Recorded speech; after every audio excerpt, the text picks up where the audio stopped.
하나님 말씀은 골로새서 1장 9절에서 23절까지 말씀입니다. 제가 봉독해 올리도록 하겠습니다. 이로써 우리도 듣던 날부터 너희를 위하여 기도하기를 거치지 아니하고 구하노니 너희로 하여금 모든 신령한 지혜와 총명에 하나님의 뜻을 아는 것으로 채우게 하시고 주께 합당하게 행하여 범사에 기쁘시게 하고 모든 선한 일에 열매를 맺게 하시며 하나님을 아는 것에 자라게 하시고 그의 영광의 힘을 따라 모든 능력으로 능하게 하시며 기쁨으로 모든 견딤과 오래 참음에 이르게 하시고 우리로 하여금 빛 가운데서 성도의 기업의 부분을 얻기에 합당하게 하신 아버지께 감사하기를 원하노라. 그가 우리를 흑암의 권세에서 건져내사 그의 사랑의 아들의 나라로 옮기셨으니 그 아들 안에서 우리가 속량 곧 죄 사함을 얻었도다. 그는 보이지 아니하는 하나님의 형상이시요 모든 피조물보다 먼저 나신 이시니 만물이 그에게서 창조되되 하늘과 땅에서 보이는 것들과 보이지 않는 것들과 혹은 왕권들이나 주권들이나 통치자들이나 권세들이나 만물이 다 그로 말미암고 그를 위하여 창조되었고 또한 그가 만물보다 먼저 계시고 만물이 그 안에 함께 섰느니라. 그는 몸인 교회의 머리시라. 그가 근본이시요 죽은 자들 가운데서 먼저 나신 이시니 이는 친히 만물의 어뜸이 되려 하심이요 아버지께서는 모든 충만으로 예수 안에 거하게 하시고 그의 십자가의 피로 화평을 이루사 만물 곧 땅에 있는 것들이라 하늘에 있는 것들이 그로 말미암아 자기와 화목하게 되기를 기뻐하심이라. 전에 악한 행실로 멀리 떠나 마음으로 원수가 되었던 너희를 이제는 그의 육체의 죽음으로 말미암아 화목하게 하사 너희를 거룩하고 흠없고 책망할 것이 없는 자로 그 앞에 세우고자 하셨으니 만일 너희가 믿음에 거하고 터 위에 굳게 서서 너희 들은 바 복음의 소망에서 흔들리지 아니하면 그러하리라. 이 복음은 천하 만민에게 전파된 바요 나 바울은 이 복음의 일꾼이 되었노라. 아멘. 좋은 아침입니다. 우리는 어제 새벽에 골로새 교회가 세워진 배경에 대해 살펴보았습니다. 두란노 서원에서 바울의 복음을 듣고 훈련받은 에바브라에 의해 세워졌다고 했습니다. 기꺼이 자기의 가정을 오픈한 빌레몬의 집에서 말이지요. 저는 신앙훈련을 받은 우리 식구들의 가정이 교회가 되시기를 축복합니다. 교회에서 말씀을 듣고 성숙한 여러분의 삶의 터전이 교회가 되시기를 바라고요. 매 교회 안에서 대장 노릇하겠다고 지지고 볶고 그러지 마시고요. 누가 그러는 줄 압니까? 한마디로 하나님을 모르는 우매한 자들이 그러는 것입니다. 교회는 하나님을 예배하는 곳이요 만민의 기도하는 집으로 예수 그리스도가 머리요 하나님만이 영광을 받아야 되는 곳이니까요. 그런데 이 골로새 교회도 빌립보 교회처럼 이단 사상과 세상 문화들이 흘러들어왔습니다. 사실 이 골로새서가 쓰여지게 된 배경도 거기에 있었던 것이고요. 교회에 문제가 생기면 보통 어떻게 합니까? 먼저 된 믿음의 어른들에게 조언을 구하지 않습니까? 에바브라에게 있어서 단연 사도 바울이 바로 그런 사람이었던 것이고요. 요즘이야 통신수단이 발달되어 있어 전화나 이메일, 카톡으로 문의하면 되겠지만 당신은 그러지를 못했습니다. 전부 사람 편으로 이렇게 왔다 갔다 했던 것이지. 로마 옥중에 있던 바울은 그렇게 해서 이 골로새 교회의 소식을 듣게 된 것이고요. 골로새 교회를 통해 하나님의 일하심을 보고 감사했던 바울은 골로새 교회에 있었던 문제에 대한 해법을 제시합니다. 그것이 무엇인지 볼까요? 9절입니다. 이로써 우리도 듣던 날부터 너희를 위하여 기도하기를 그치지 아니하고 구하노니 너희로 하여금 모든 신령한 지혜와 총명에 하나님의 뜻을 아는 것으로 채우게 하시고 뭐죠? 바로 기도인 것입니다. 제가 지난주일에 창립 34주년을 맞는 우리 성도들에게 앞으로 우리 교회가 나가야 할 방향에 대해 말씀을 드렸습니다. 그동안 오래도록 많은 환난과 시험을 겪은 우리 성도들에게 말이지, 38년 된 병, 12년 된 혈루증, 그리고 어릴 때부터 귀신 들려 고생하는 아이, 전부 38년 광야를 돌았던 출애굽 1세대의 모습이라고 했습니다. 지금 우리 참교회의 모습일 수도 있고요. 어떻게 이런 광야를 벗어날 수 있다고 했습니까? 기도 외에 다른 것으로는 이런 주가 나갈 수 없느니라. 뭐죠? 바로 기도인 것입니다. 사실 우리는 마치 제자들이 그랬던 것처럼 이것저것 온갖 방법 다 써보고 찾은 결론이 기도인데, 바울은 문제 해결의 첫 단추로 기도하는 것을 보게 됩니다. 그렇다고 우리가 기도하지 않았다는 말은 아니고요. 이제는 오로지 기도만 하자는 말입니다. 기도 외에 즉 다른 것에 시간과 에너지를 낭비하지 말고 말이지. 다니엘도 보면 바벨론 포로 가운데 있던 자기 동족을 향한 하나님의 뜻을 깨닫자마자 기도부터 했던 것을 볼 수 있습니다. 확인합니다. 다니엘서 9장 2절 3절입니다. 곧 그 통치 원년에 나 다니엘이 책을 통해 여호와께서 말씀으로 선지자 예레미야에게 알려주신 그 연수를 깨달았나니 곧 예루살렘의 황폐함이 70년 만에 그치리라 하신 것이니라. 내가 금식하며 베옷을 입고 죄를 덮어쓰고 주 하나님께 기도하며 간구하기를 결심하고. 느헤미야도 마찬가지 아닙니까?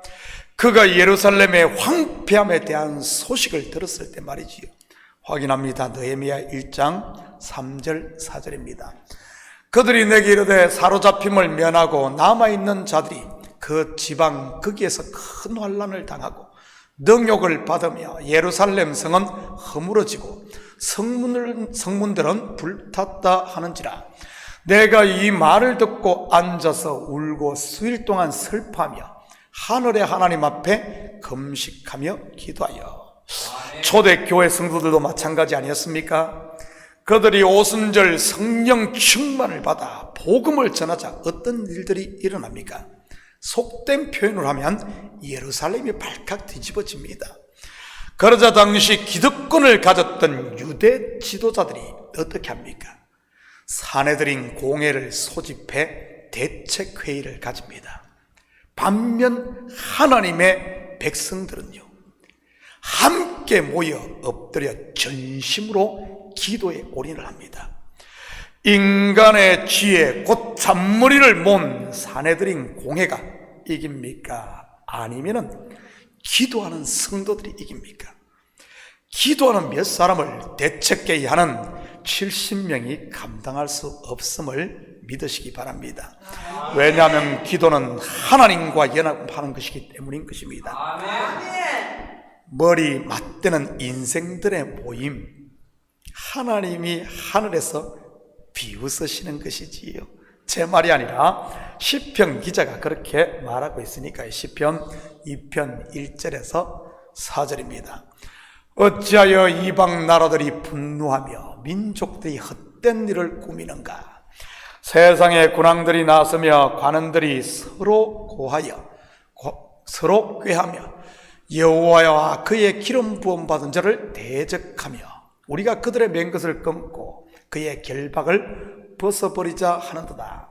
하늘에 계신 이가 웃으시며 주께서 그들을 비웃으시리로다. 그렇다면 여러분의 발은 지금 어디에 있습니까? 대책해야 하는 자리입니까? 아니면 코람되어 하나님 앞 기도의 자리입니까? 복 있는 사람은 기도하는 자리에 있는 줄 믿으시기 바랍니다. 저는 우리 식구들이 이제는 악한 자들과 더 이상 말을 섞지 마시고 하나님 앞에 기도할 수 있기를 축복합니다. 말은 하면 할수록 별론만 일으키지만 기도는 하나님이 일하시게 할 뿐 아니라 오래된 아이 속에 있는 귀신을 쫓아내는 것이니까요. 바로 썸뿌리를 제거하는 것입니다. 그렇다면 사도 바울이 골로새 교회를 위해 기도한 내용이 무엇인지 볼까요? 너희로 하여금 모든 신령한 지혜와 총명에 하나님의 뜻을 아는 것으로 채우게 하시고, 뭐죠? 하나님의 지혜 곧 분별력 갖기를 위해 기도했습니다. 여러분, 솔로몬이 하나님으로부터 지혜를 얻자 어떻게 됩니까? 정확하게 분별하지 않던가요? 두 창기의 진짜 확인 소송에서 말이지. 왜 교회에서 당을 짓고 목소리를 높이는 줄 아십니까? 바로 이 분별력이 없어서 그런 것입니다. 왜 거짓에 속습니까? 하나님의 뜻을 아는 총명이 흐려졌기 때문인 것입니다. 물론 이런 총명을 흐리게 하는 것은 크게 두 가지인 것이고요. 첫째는 내 속에 있는 욕심이요, 둘째는 세상의 신, 곧 마귀인 것입니다. 고린도서 4장 3절 4절입니다. 만일 우리의 복음이 가리었으면 망하는 자들에게 가려진 것이라. 그 중에 이 세상의 신이 믿지 아니하는 자들의 마음을 혼미하게 하여 그리스도의 영광의 복음의 광채가 비치지 못하게 하니 그리스도는 하나님의 형상이니라. 그래서 제가 예배 시간에 조는 것 그냥 우습게 넘기지 말라고 한 것 아니겠어요? 물론 많은 업무로 인해 피곤해서 졸 수는 있습니다. 그렇지만 그런 것도 아닌데 습관적으로 존다? 그것은 분명 영적으로 문제가 있는 겁니다. 바로 마귀가 말씀을 듣지 못하게 귀를 막는 것 말이지. 속에 말씀이 없으니 분별을 못하는 것이고요. 말씀은 캐논, 곧 기준이요 잣대이기 때문에 말입니다. 저는 우리 모든 식구들이 하나님의 뜻을 아는 지혜로 충만해지시기를 축복합니다. 10절 11절입니다. 주께 합당하게 행하여 범사에 기쁘시게 하고 모든 선한 일에 열매를 맺게 하시며 하나님을 아는 것에 자라게 하시고 그의 영광의 힘을 따라 모든 능력으로 능하게 하시며 기쁨으로 모든 견딤과 오래 참음에 이르게 하시고. 두 번째 바울이 기도한 것은 한마디로 하면 잘하는 것입니다. 바로 영적인 성숙 말이지요. 자녀를 키워보신 분들은 아시겠지만 자녀가 자라지 않으면 그것보다 더 큰 부모의 근심이 어디에 있겠습니까? 키가 자라지 않아도 걱정이요, 지혜와 지식이 자라지 않아도 걱정인 것이고요. 교회에서 이 자라지 못한 사람이 나중에는 꼭 문제를 일으킵니다. 남들은 자라 저만큼 가는데 혼자만 뒤쳐서서 못 따라오니 말이지. 그렇다면 우리가 무엇을 해야 믿음에서 자라겠습니까? 제일 우선이 예배인 것입니다. 물론 예배도 신령과 진정으로 드리는 예배여야 하는 것이고요. 하나님 앞에 마음을 열고 죄를 회개하며 내 정과 욕심을 내려놓는 이런 열린 예배 말이지. 내 욕심 관철시키겠다고 씩씩거리며 드리는 예배는 백날 드려도 믿음이 자라는 게 아니라 자기 욕심, 자기 자랑, 이 속에 자기가 자라버리는 겁니다. 그리고 말씀에 귀 기울이고 말씀 앞에 잠잠해야 하는 것이고요. 저는 우리 식구들이 그리스도의 장성한 분량에 자라기를 기도하며 축복합니다. 그 장성한 분량이 무엇이겠습니까? 바로 하나님의 뜻 앞에 모든 것을 내려놓는 순종, 바로 십자가인 것입니다. 내 원대로 마시고 아버지의 원대로 되기를 원하나이다 말이지요. 죽이셔도 하나님의 뜻, 살리셔도 하나님의 뜻, 당신의 뜻만이 이루어지이다 말입니다. 한 절만 더 보고 마칩니다. 12절입니다. 우리로 하여금 빛 가운데서 성도의 기업의 부분을 얻기에 합당하게 하신 아버지께 감사하게 하시기를 원하노라. 그리고 세 번째 기도한 것은 감사인 것입니다. 감사가 없는 신앙생활, 그것은 한마디로 하면 꽝이라는 말입니다. 왜냐하면 여전히 자기에게 묶여 있다는 뜻이니까요.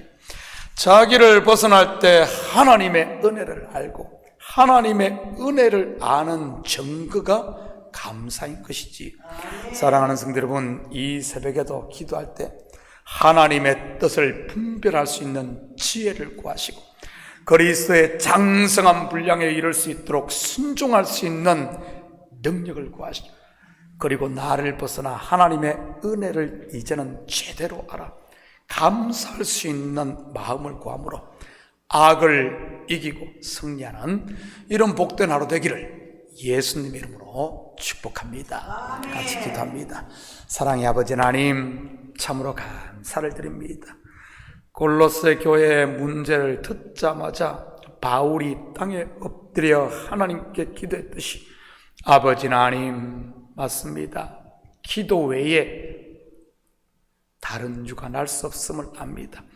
우리 하나님, 이제는 온 성도들이 주님 앞에 엎드려 기도함으로 말미암아 오랜 병들이 치유되게 하시고 어리석고 우매한 성도들을 묶고 있는 이 귀신들이 나가므로 이제는 아버지 하나님 자유함을 얻어 마음껏 하나님을 찬양하며 사는 우리 성도들에게 도와주시옵소서. 이 새벽도 아버지 하나님 우리에게 지혜를 주시고 우리 마음에 감사를 주시고 아버지 하나님 주님만을 마음껏 찬양하며 살 수 있도록 도와주시옵소서. 감사드리며 예수님의 이름으로 기도드립니다. 아멘.